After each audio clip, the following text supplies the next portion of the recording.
लगता है। पहले वह जंगल से लकड़ियां काट कर लाया करता था और अपना और अपने बच्चों का पेट भरता था, लेकिन अब अच्छा व्यापार करता है। छोटे छोटे जंगलों का ठेका ले लेता है। जो भी राही आता है उसी के यहाँ ठहरता है, उसी का घर चौपाल का काम भी देता है।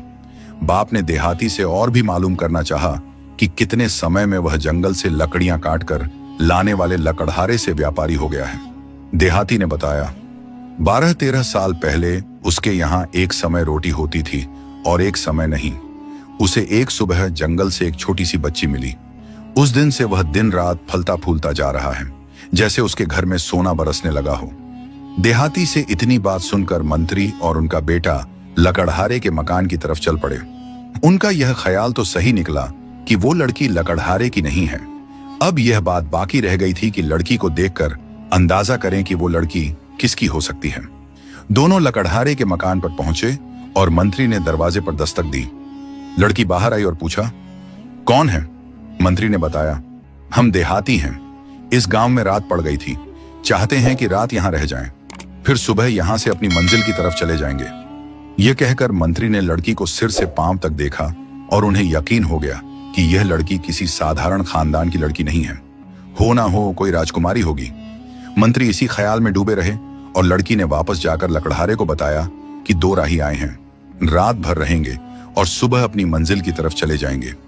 लकड़हारा दरवाजे पर पहुंचा और उन दोनों देहातियों को उस कमरे में ले गया जहां राही रात भर रहकर सुबह चले जाते थे। उन्हें वहां बिठाकर खुद अंदर पहुंचा और 2 आदमियों का भरपूर खाना लेकर वापस आया। खाने के बाद बहुत सी बातें होती रहीं, जिनसे मंत्री को और भी कई बातें मालूम हुई, लेकिन वह यह नहीं समझ सके कि यह लड़की जंगल में कैसे आई, उसे कौन छोड़ गया और क्यों। सुबह होते ही वह दोनों जाने लगे, लेकिन लकड़हारे ने उन्हें रोका और नाश्ते के बाद रुखसत होने दिया। मंत्री सोच में डूबे रहे, लेकिन वो इन बातों से ज्यादा मालूम नहीं कर सके।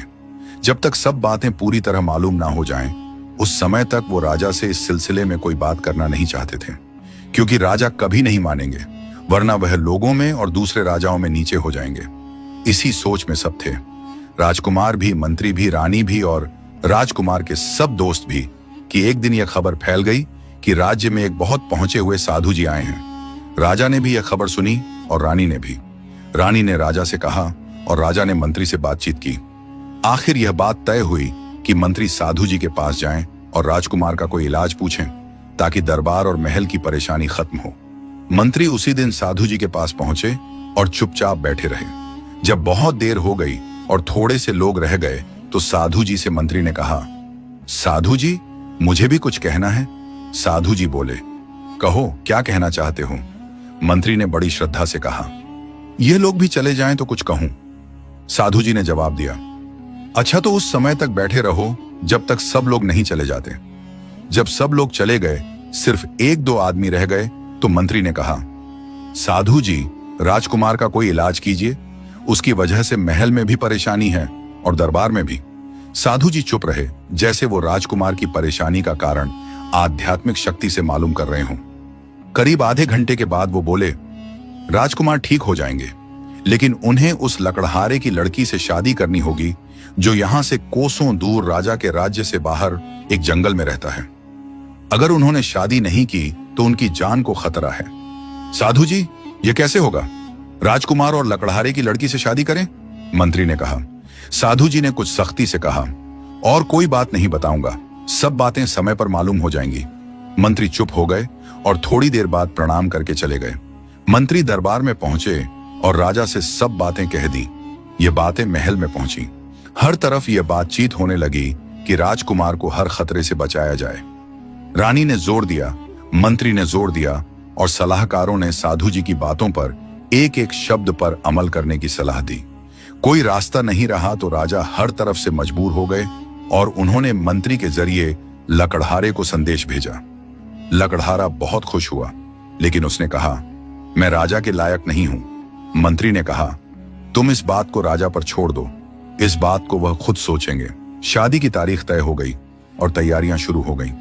राजा की तरफ से बहुत सी चीजें लकड़हारे को भिजवा दी गईं, ताकि उसे किसी बात की कमी महसूस ना हो और सब काम जैसे होने चाहिए वैसे हो जाएं। जंगल कटवा दिया गया और दूर दूर तक हरियाली फैला दी गई। बहुत सी खूबसूरत कोठियां और बहुत से छोटे बड़े महल बनवा दिए गए। चंद दिनों में वह इलाका भी एक राजधानी की तरह शानदार हो गया। तय तारीख पर शादी हो गई और नंदिनी, जो पहले लकड़हारे की लड़की थी और झोपड़ी में रहती थी, महल में पहुंच गई। लकड़हारे की एक छोटी सी रियासत हो गई। राजा ने वह इलाका अपने प्रभाव से उसे दिलवा दिया। नंदिनी और राजकुमार बहुत खुश हो गए। साल भर के बाद राजकुमार का बेटा हुआ। खूब खुशियां मनाई गईं। हर जगह जश्न हुए, राजा के राज्य में भी और लकड़हारे के राज्य में भी। जब जश्न मनाए जा रहे थे, उस समय साधु जी महल के दरवाजे पर आए। महल के अंदर खबर भेजी कि साधु जी दरवाजे पर खड़े हैं। रानी ने बहुत कुछ सेविका के हाथ दान के तौर पर भिजवाया। साधु जी ने सेविका को वापस भेज दिया और कहा कि रानी और राजा से जाकर कहो कि मैं इस दान का भूखा नहीं हूं। सेविका ने जाकर रानी से यह बात कह दी। रानी राजा के पास पहुंची और राजा से एक कहा कि एक ऐसे साधु जी महल के दरवाजे पर आए हैं। मेरा ख्याल है कि यह वही होंगे जिन्होंने राजकुमार की शादी लकड़हारे की लड़की से करने के लिए कहा था। राजा को भी ख्याल आया। दरबार से मंत्री को बुलवाया गया और सब के सब महल के दरवाजे पर पहुंचे।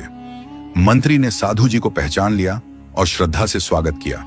साधु जी को राजा और रानी अपने साथ अंदर ले गए और एक बड़े कमरे में ऊंचे से सिंहासन पर बिठा दिया। साधु जी ने कहा, बच्चे को मेरे पास लाओ। रानी खुद गईं और बच्चे को लाकर साधु जी की गोद में डाल दिया। साधु जी ने आशीर्वाद दिया और राजा से मुखातिब होकर बोले, यह लड़की लकड़हारे की बेटी नहीं है, यह एक राजा की राजकुमारी है। उनकी 2 रानियां थीं, कोई संतान नहीं थी।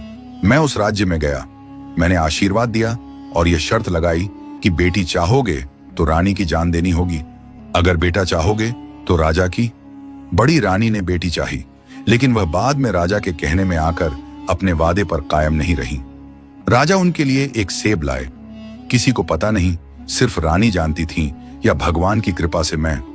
उस सेब से एक सांप निकला। उसने रानी को काट लिया और रानी मर गई। यह लड़की छोटी रानी की परवरिश में आ गई, लेकिन उन्होंने इसे मुसीबत समझा और कुछ आदमियों को जंगल में मारकर फेंक आने के लिए तैयार किया। वो आदमी भगवान के डर से डरे और इस लड़की को जंगल में जिंदा छोड़ गए। वहां से यह लकड़हारा इस लड़की को उठा लाया। यह आदेश भगवान का था। ऐ राजा, तुम्हें यह बच्चा मुबारक हो और यह होनहार राजकुमारी भी मुबारक हो जो तुम्हारी बहू बनी है। साधु जी ने बच्चे की माथे को चूमा और महल से चल पड़े। जश्न की रौनक दोगुनी हो गई। राजा भी और प्रजा भी दिल से खुशियां मनाने लगे।